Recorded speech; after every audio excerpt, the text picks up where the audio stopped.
홍남기 부총리는 9월 말까지 국민지원금을 90% 집행하고 금융권 최무만기 원장 등 금융지원 연장 여부를 검토 조치하겠다고 밝혔습니다. 우리나라 전체 취업자 중 자영업자가 차지하는 비중이 20% 선을 턱걸이하며 39년 만에 최저 수준을 보인 것으로 나타났습니다. 인터넷 전문은행 카카오뱅크의 상장이 하루 앞으로 다가왔습니다. 기간 수요 예측 흥행에도 공모가 고평가 논란이 이어져 상장 직후 주가 흐름에 이목이 쏠립니다. 대권 주자들이 각각의 부동산 정책을 구체화하고 있습니다. 주민부동산에서는 후보들의 부동산 공약 자세히 짚어드립니다. 생경제라이브 지금 시작합니다.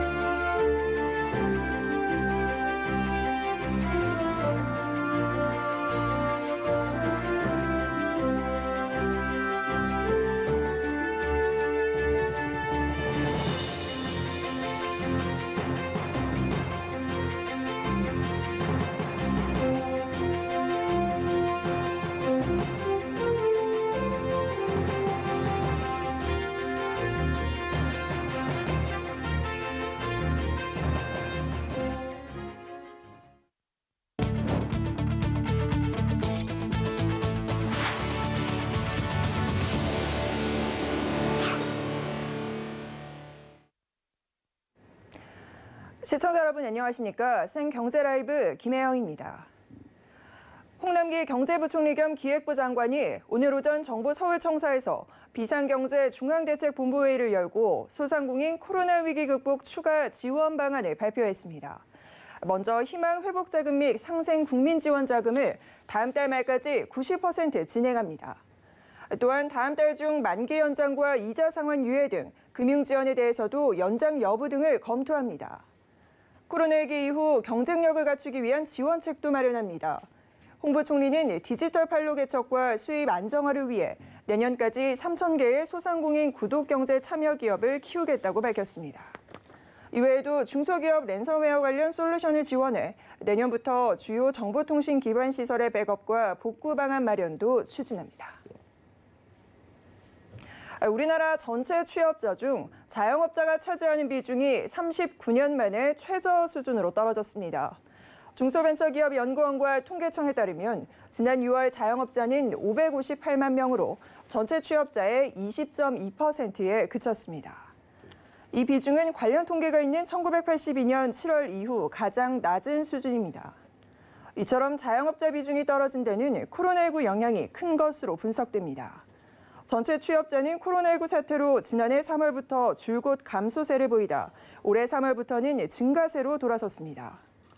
그러나 자영업자는 지난해 3월부터 올해 5월까지 15개월 연속 감소세를 보이다 올해 6월 증가세로 전환할 정도로 고용 회복이 더뎠습니다.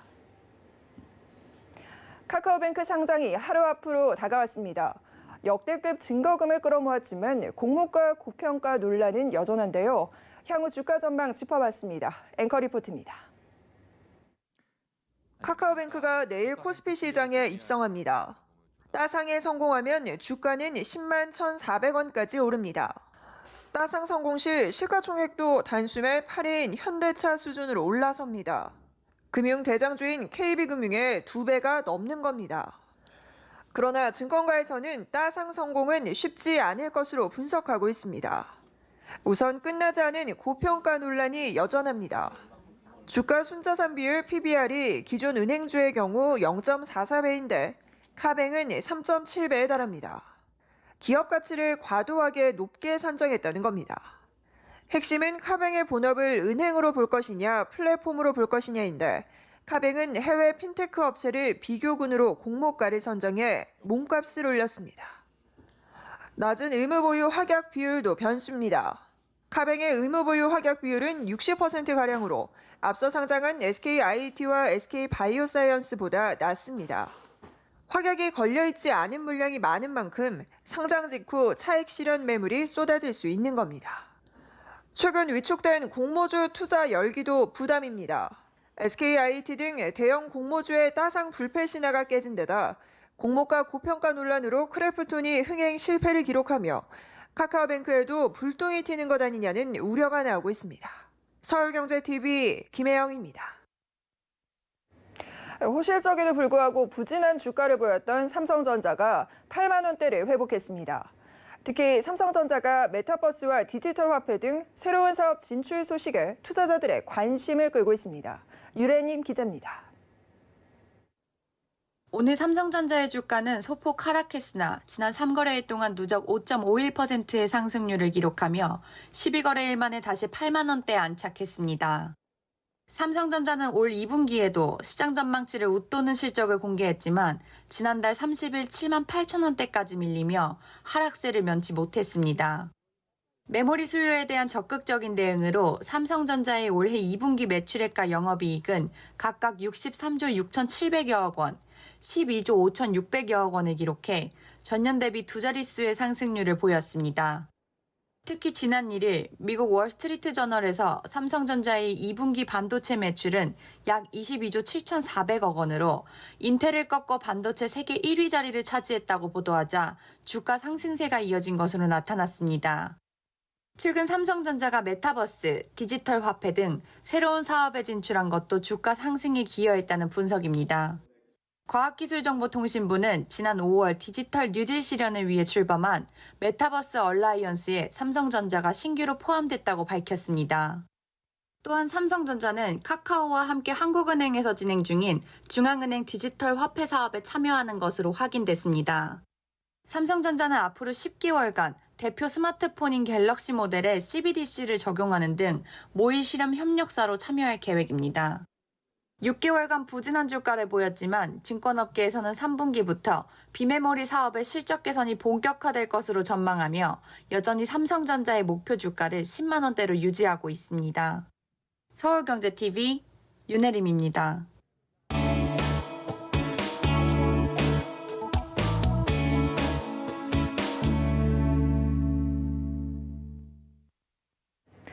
정치권은 대권 주자들의 기싸움이 본격화되면서 여야는 물론 당내 경선을 준비하는 예비 후보들 간의 신경전이 치열합니다. 이번 대선 핵심은 정당과 인물도 중요하지만 정책적으로는 국민의 가장 큰 관심사인 부동산 시장에 대한 비전이 아닐까 싶은데요. 현 정부도 인정하고 있죠. 현재 우리나라 부동산 시장 걷잡을 수 없게 치솟은 집값 그리고 그 상승세를 멈출 수 있는 해안을 찾지 못하고 있는 실정입니다. 이에 따라 유력 대권 주자들의 부동산 공약에 귀를 기울일 수밖에 없는 시점인데요. 오늘은 부동산부 설석윤 기자와 후보들의 부동산 공약 살펴보겠습니다. 설석윤 기자 나와 있습니까? 네, 안녕하십니까? 네, 최근 차기 대선을 준비하는 후보군들의 부동산 공약 발표가 이어지고 있습니다.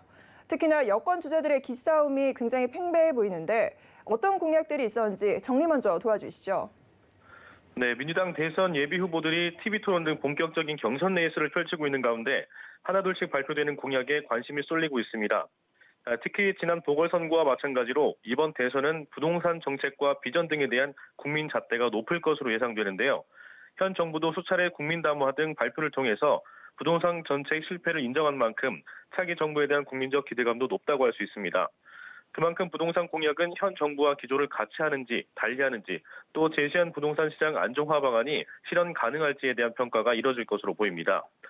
먼저 이재명 경기도지사는 지난 3일 임기 내 주택을 250만 호 이상 공급하고 이 중 기본주택으로 100만 호 이상을 공급하겠다고 공약했습니다. 이 지사는 이날 국회 기자회견에서 집값을 안정시키고 집 없는 서민이 고통받지 않게 하려면 공급 물량 확대와 투기 공포 수요 억제가 필요하지만 공급 내용도 고품질 공공주택인 기본주택의 대량 공급으로 바꿔야 한다고 말했습니다. 이재명 지사의 기본 시리즈 두 번째 공약인데요. 이재명 지사가 말하는 기본주택은 중산층을 포함한 무주택자나 건설원가 수준의 저렴한 임대료로 역세권 등 좋은 위치의 고품질 주택에서 30년 이상 살 수 있도록 공급하는 공공주택 개념을 말합니다. 현재 집값이 너무 비싸니까 정부가 저렴하게 30년 정도의 장기 임대를 해주겠다는 얘기입니다. 네, 저렴한 가격으로 30년 동안 장기 임대가 가능하다. 사실상 내 집 마련이 어려운 가족들에게는 담배 같은 정책일 것 같긴 한데요. 이외에 또 어떤 공약들 내놨나요? 네, 여기서 이 지사는 또 부동산 세금 완화 방침도 밝혔습니다. 이 지사는 망국적 부동산 투기를 막으려면 토지 거래세를 줄이고 0.17%에 불과한 실효 보유세를 1% 선까지 점차 늘려야 한다며 국토 보유세 도입 구성을 제안했습니다. 네, 이재명 지사가 정책 기조로 강조해온 기본소득 개념에서 출발한 기본주택을 30년 동안 장기 임대해주겠다라는 얘기인데 또 다른 후보들의 공약도 저희가 하나하나 짚어봐야겠죠. 어제 이낙연 전 대표도 부동산 공약 발표를 했습니다. 어떤 내용입니까? 네, 이재명 지사가 부동산 공약을 발표하자 하루 뒤인 어제 이낙연 후보도 곧바로 맞불 작전에 나섰습니다. 이 전 대표는 성남 서울공항 부지에 스마트 신도시를 세우겠다고 발표했습니다. 이 전 대표는 서울공항 기능을 김포공항 등으로 이전하겠다. 이전 비용은 서울공항 부지의 개발 이익으로 해결할 수 있다며 서울공항은 주택 약 3만 호를 공급할 수 있는 면적이라고 설명했습니다. 그러면서 강남, 송파, 판교의 업무 중심 벨트와 위례 신도시, 성남 구도심 주거벨트의 두 축이 연결된 약 10만 명 수준의 스마트 신도시가 가능하다고 주장했습니다. 이어 서울공항은 대부분 국유지이고 이미 도로, 지하철 등의 기반이 갖춰져 조성 원가도 최소화할 수 있다며 주택 공급은 공공주도로 하겠다고 말했습니다. 이 전 대표는 서울공항의 이전으로 고도 제한이 풀리면 인근 지역에 추가로 4만 호를 공급할 수 있다며 다만 그린벨트는 철저히 보호하고 투기가 발생하지 않도록 개발 이익 환수율을 50%까지 높여 공공성을 강화하겠다고 강조했습니다. 특히 서울공항 이전은 국민과 군의 안전을 위해서도 필요하다며 대통령 및 외국 국빈 전용기 이착륙과 재난 시 구호물자 투하 등의 기능을 김포공항, 미군 비행대대는 오산 평택기지, 수도권의 항공 방위 기능은 다른 기지로 옮기겠다고 밝혔습니다. 네, 성남 서울공항을 이전해서 신규 주택 3만 가구를 공급하겠다라는 얘기인데 서울공항이 대통령 전용기 등 특수 목적이 있었던 만큼 이전이 과연 쉽게 될 수 있을까 하는 우려도 좀 나오고 있는 상황인데요. 자, 이와 함께 기관 이전을 언급한 두 의원이 또 있습니다. 정세균 총리와 박용진 의원도 기관 이전 언급했다고 하는데 어떤 내용인가요? 네, 먼저 정세균 총리는 대법원과 대검찰청, 법무부를 충청 신도시권으로 옮기고 그 자리에 공공임대주택 100만 호와 공공분양주택 30만 호를 짓겠다고 공약했습니다. 또 박용진 의원은 김포공항을 인천공항과 통폐합해 해당 부지에 스마트시티를 조성하고 신규주택 20만 호를 공급하겠다고 밝혔는데요. 업계에선 실현 가능성이 없는 공약들이라며 지적하고 있습니다. 일단 정 총리가 발표한 대법원과 대검찰청, 법무부의 충청 이전은 현재 세종 행정수도 문제도 해결되지 않은 상태로 당장 속도를 낼 수 있는 문제가 아닐 뿐더러 행정기관이 아닌 사법부의 이전이 쉽게 될 수 없다는 게 중론입니다. 또 박용진 의원의 공약 역시 현재 운영하고 있는 공항 2개를 통폐합한다는 게 과연 가능할까 하는 문제가 있습니다. 게다가 김포공항을 인천공항에 흡수한다고 가정했을 때 여유 부지는 김포 지역인데 과연 수도권 집값 안정화에 얼마나 기여할 수 있느냐라는 지적도 있습니다. 네, 여권 대선 주자들이 나름대로 신규 주택 공급 계획을 발표한 셈이긴 한데 현 정부와 기조를 같이 하느냐, 달리 하느냐 이 부분도 굉장히 중요할 것 같습니다. 현 정부가 추구하는 공급 방향과 어떤 차이점들이 있습니까? 네, 먼저 이재명 지사의 경우에는 아예 다른 부동산 정책을 내세우고 있습니다. 기본주택이라는 새로운 모델을 시장에 제시하면서 국가가 주택을 관리해주는 안정성을 담보로 하고 있습니다. 하지만 100만 호 주택이 어디에 들어서게 될 것인지 부지나 방법에 대한 구체적인 계획이 부족하다는 지적이 있습니다. 반면 나머지 세 후보들은 나름 부지 공략을 하면서 공급 계획을 내놨습니다.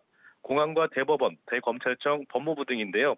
문재인 정부가 해온 것처럼 신규 주택을 개발해 공급 계획을 세운 것처럼 느껴집니다. 다만 이런 기관들이 이전하거나 통폐합하는 게 말처럼 쉬울 것이냐 하는 게 문제인데요. 또 그렇게 부지를 확보하더라도 과연 부동산 시장 안정화에 기여할 수 있을 만큼의 공급량을 확보할 수 있느냐 의문이 생기고 있습니다.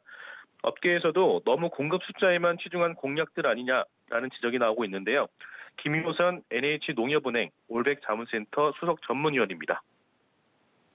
구체적인 부지 마련 방안이나 소요되는 비용, 공급 시기 같은 대안이 필요한 것 같고 또 숫자나 공공임대에 너무 중점을 둘 것이 아니라 실제 이제 국민들이 주택 문제를 얼마나 고민하고 있는지 좀 공감하고 이를 해결할 수 있는 정책적인 부분 그리고 최소한의 공급 물량에 대해서 좀 더 구체적인 대안을 가지고 발표하는 것이 맞지 않나 하는 좀 판단이 됩니다. 차기 대권을 향한 주자들의 릴레이가 본격화되면서 다양한 공약들이 발표되고 있습니다. 특히 이번 대선에서는 부동산 공약이 후보 간의 공방의 핵심 중 핵심으로 하나가 될 것으로 보이는데요. 과연 수만 가구에서 수백만 세대까지 공급하겠다는 이번 공약들이 실현 가능성이 과연 얼마나 될지 여전히 물음표가 따라붙는 건 사실입니다. 조금 더 국민 눈높이에서 국민들의 현실적인 고충을 해결할 수 있는 구체적인 부동산 공약이 나와주길 기대해 보겠습니다. 지금까지 부동산부 설석영 기자와 함께했습니다. 오늘 말씀 고맙습니다. 네, 감사합니다.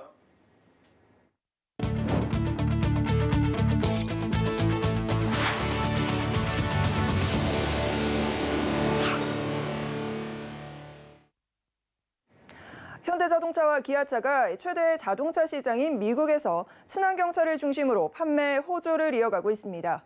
업계에 따르면 올해 7월까지 현대차의 미국 내 친환경차 판매는 41,813대로 전년 대비 313.6% 늘었습니다. 이 중 개인 판매 증가율은 399%나 급증했습니다. 기아차도 미국에서 친환경차 19,320대를 팔아 전년 대비 2배 가까운 증가폭을 보였습니다.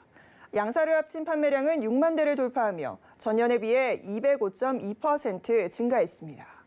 친환경차의 파워트레인별로도 고르게 판매량이 늘었습니다. 하이브리드 차는 전년 동기 대비 205.3% 증가한 5만 610대로 가장 많았고 전기차와 수소전기차가 뒤를 이었습니다. 모델별로는 현대차 아이오닉 하이브리드와 기아의 니로 하이브리드 순으로 판매량 1, 2위를 차지했습니다. 비대면 문화가 확산되면서 무인 형태의 매장이 늘고 있습니다. 그런데 관리자가 상주하지 않아 방역과 위생 관리에 사각지대인 것으로 나타났습니다. 문다혜 기자입니다. 코로나19 이후 비대면 서비스를 찾는 수요에 맞춰 빠르게 늘고 있는 무인 매장. 무인 카페와 스터디 카페가 대표적입니다. 그런데 정작 방역과 매장 위생 관리는 엉망인 것으로 나타났습니다. 한국소비자원이 총 20곳을 조사한 결과 90%가 발열 여부와 관계없이 출입이 가능했습니다. 다중이용시설 방역의 핵심은 발열 증상을 확인해 출입 여부를 가리는 것인데 대부분 지켜지지 않고 있던 겁니다. 열 화상 카메라를 설치한 곳도 단 2곳, 절반 이상은 채운 개도 없었습니다. 위생관리도 허술합니다. 무인 스터디 카페 매장 3곳의 얼음에서 식품 접객업소 안전기준을 초과하는 일반 세균이 검출됐고 일부 정수기와 커피 머신 취수부에서는 대장균까지 나왔습니다. 안전사고에도 취약합니다. 관리자가 상주하지 않아 인명, 재산 피해가 커질 가능성이 높지만 7곳은 소화기를, 3곳은 스프링클러를 마련하지 않았으며 7곳에는 비상구가 없었습니다. 이 같은 문제는 불명확한 업종 구분 때문. 식품 자동 판매 기업으로 등록된 무인 카페는 안전시설을 설치할 의무가 없고 시설 대여업인 무인 스터디 카페는 식품위생법 규제를 받지 않습니다. 이번 조사 결과를 바탕으로 관계 부처 및 지자체에 무인 카페와 무인 스터디 카페의 방역수칙 준수, 위생 및 안전시설에 대한 관리 감독 강화, 무인 시설을 관리할 수 있는 업종 구분의 명확화를 요청하고 소비자원은 제도 정비에 앞서 위생 등 안전관리가 미흡한 사업자에 대한 자유시정을 권고할 예정입니다. 서울경제TV 문다입니다. 내년 대선 출마를 의사를 내비치고 있는 김동연 전 경제부총리가 오늘 중소기업 중앙회를 찾았습니다. 주 52시간제와 최저임금 등 문재인 정부의 일방적 경제정책에 대해 비판적인 태도를 보였습니다. 김수빈 기자입니다. 대선 주자로 거론되고 있는 김동연 전 경제부총리가 오늘 중기중앙회를 찾아 중소기업인들과 대화의 시간을 가졌습니다. 김 전 부총리는 이 자리에서 정부가 경제정책을 펼치는 데 있어 소통이 부족하다고 꼬집었습니다. 하는 것이며 정책 목표는 무엇이며 거기서 나올 수 있는 그 문제에 대한 보완은 어떻게 될 것이냐에 대한 것을 분명히 제시를 하면서 소통과 공감을 했었어야 된다고 생각을 하는데 꽤 많은 경우가 그 같은 것을 하지 못했습니다. 일방적 정책의 대표적 사례로는 최저임금이 거론됐습니다. 김 전 부총리는 부총리 시절 국무회의에서 최저임금 결정에 대해 이의를 제기하자고 했지만 받아들여지지 않았다고 밝히며 정책 대상자의 어려움을 이해할 필요가 있다고 말했습니다. 사실상 정부의 최저임금 인상 밀어붙이기를 비판한 겁니다. 최저임금 급격한 인상이 준 고용에 부정적인 영향이 큽니다. 결과적으로 첫 투에 아주 급격한 인상이 우리 중소기업인들이나 소상공인들에게 아주 굉장히 큰 압박으로 작용을 했을 겁니다. 최저임금 인상과 관련된 의사결정 가버넌스를 바꿔야 됩니다. 또한 주 52시간제 운영과 대중소기업 간 양극화 문제에 대해서도 시장과의 충분한 소통을 통한 정부의 유연한 정책이 필요하다고 피력했습니다. 근로시간 단축 문제나 이 대중소기업 하청 문제에서도 똑같습니다. 업종이나 규모에 따른 좀 신축적인 문제들 이런 것들을 할 수 있는 제도 개선이 돼야 된다고 생각을 하고요. 당사자들과 소통하면서 공감하는 그런 정책을 펴는 것이 중요하다고 생각을 합니다. 한편 김 전 부총리는 대한민국은 다른 선진국을 따라가는 추격 경제에서 벗어나야 경쟁력을 가질 수 있다며 중소 및 벤처기업이 국부 창출의 주인이 돼야 한다고 강조했습니다. 서울경제TV 김수빈입니다. 앞으로 코로나19 같이 예상치 못한 사유로 대형마트에 입점한 매장 매출이 급감했다면 임대료를 깎아달라고 요청할 수 있게 됩니다. 공정거래위원회는 백화점과 대형마트의 특성을 반영해 유통 분야 매장 임대차 표준거래 계약서를 개정했다고 밝혔습니다. 감액 요청이 가능한 경우는 유통업자의 요청으로 매장 위치와 면적, 시설이 변경됐거나 매장 주변 환경 및 물가, 기타 경제 여건에 변화가 있을 때입니다. 감액 요청을 받은 유통업자는 14일 안에 임차인과 협의를 시작해야 하고 협의를 시작하지 않거나 협의 중단 의사표시를 할 경우 임차인은 분쟁 조정을 신청할 수 있습니다.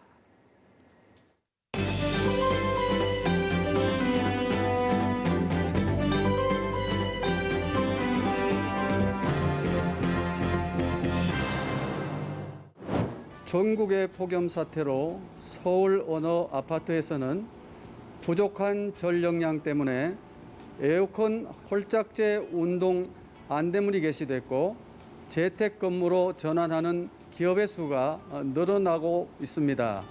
그러면서 에어컨 판매가 2배로 증가됐습니다. 이런 가운데 천둥, 번개를 동반한 토네이도와 같은 자연 현상에서 전기를 만들어내는 공기 발전기를 만들어 이미 특허까지 받아 올 하반기 상용화까지 밝힌 주식회사 NON그리드 주남식 회장을 만나봤습니다.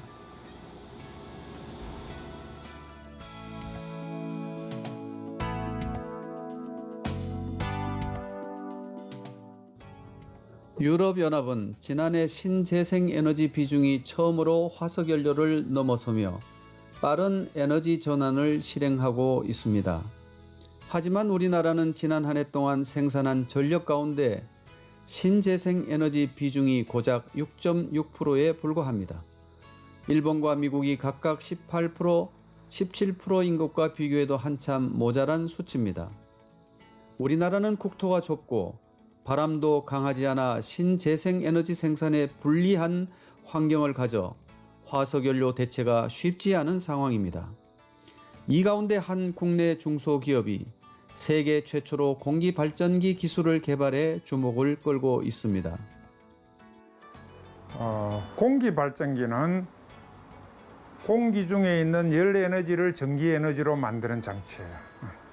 원래 자연에는 번개라는 현상으로 있는 것을 우리가 사람이 사용할 수 있도록 통제가 가능하도록 만든 것이 공기발전기예요. 공기발전기의 원천이 어디냐?